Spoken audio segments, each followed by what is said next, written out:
na uko na demu wako. They already know. The guilty know themselves. They already know. The guilty know themselves. But if you have your girl around, this is around the time when you should tell her to listen a little bit. He might be able to do something. Kama labda ulikosea mahali. He might be able to sing something for her, and all will be forgiven. That's the type of voice this brother has. You actually thought you were gonna say hide your girl. If she's around, just hide her. Tell her. It's MCM. We're trying to be good to the brothers, you know. Are you okay? Let's be kind to them. Let's be kind. But the way Suba is laughing there, he's like, yeah, you should hide them. It was a guilty laugh, just like you should hide them for sure. I'm wondering why should they be hidden? They like hanging around. Yeah. You see, that's precisely why. That kind of talk is precisely why they should be hidden. Oh man, ladies and gentlemen, we'd love to introduce to you the amazing Suba.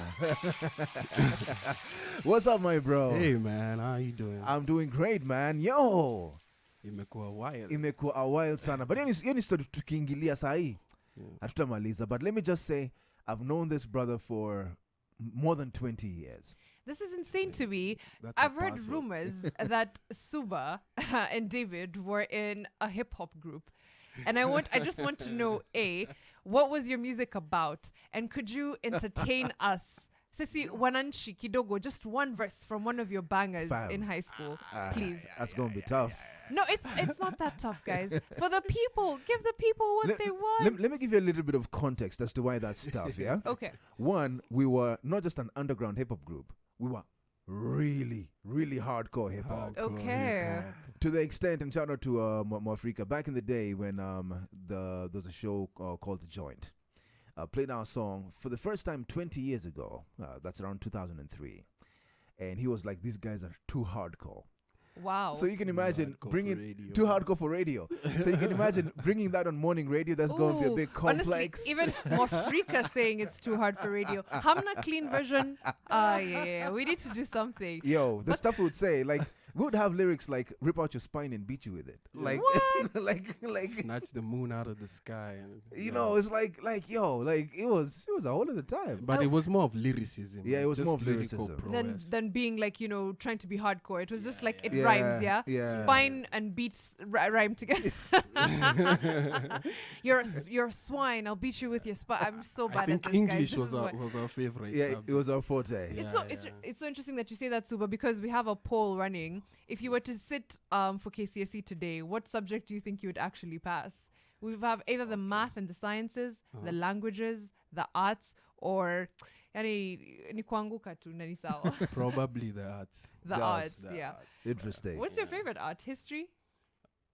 History? You actually consider history as an art? I mean, it does not fall in the sciences. No, so it's interesting. Yeah. I mean, but you mean arts like actual drawing and stuff like that? Okay, that makes sense. That actually for a creative, that actually does make sense. But I think in academia they consider anything that's not a science or it's an art. Yeah. Some people even call economics an art. Like David D. Never mind. The dark arts. The dark arts for sure. Telling you how your money disappears. That's economics. 110%. But fam, it's good to have you in studio.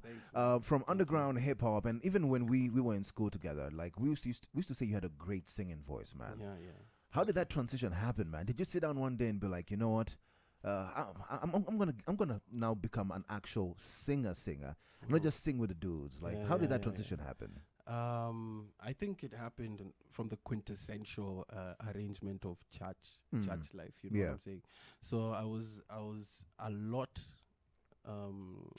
I was influenced a lot by church, and I used to sing in a cappella group with a couple of guys, seven different people, 7 different voices. That's why I actually got to realize, whoa, I can sing. Yeah. So on top of being a lyricist with a hip hop side of me in high school, I just incorporated that into the writing. Like anything that I can actually sing, that's my style. You can rap it. Yeah. So wow. Yeah.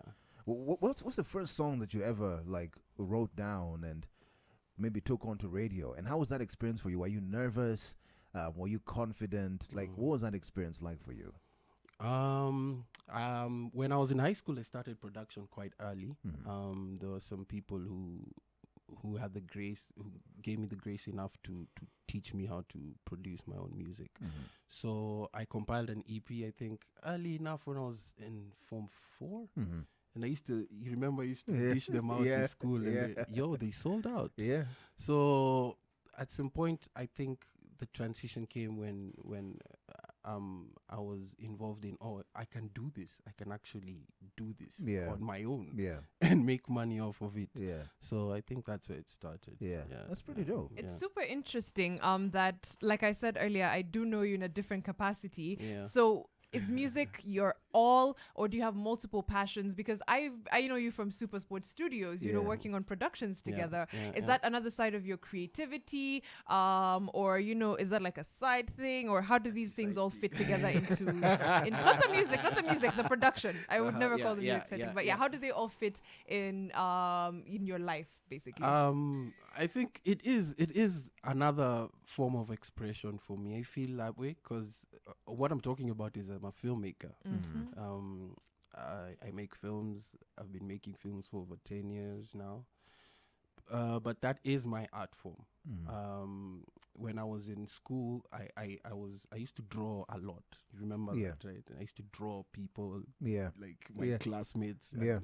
And down the years, that art form just changed and went onto screen. You know, so I was bound to just have my life around arts. Yeah. So I remember you actually you drew a 21 Guns logo. I don't know if you remember that. The 21 Guns logo. I can't even remember all I remember I used to make a lot of logos. Yeah, you actually did it.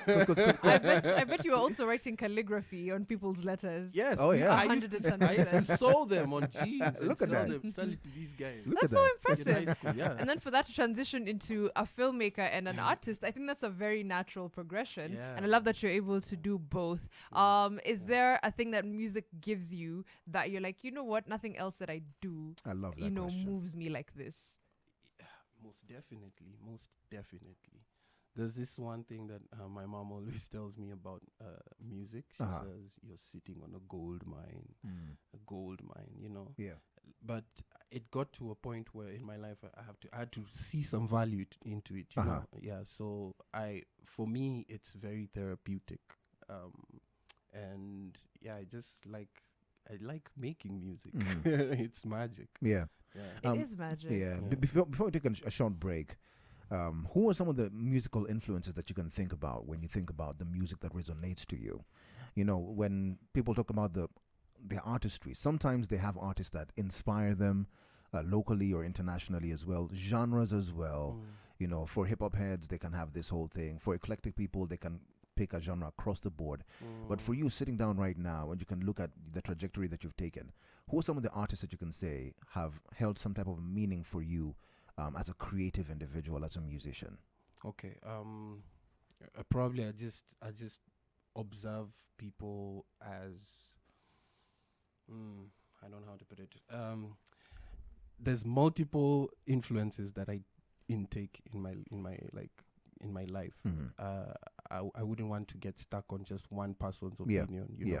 So probably I would say Hans Zimmer.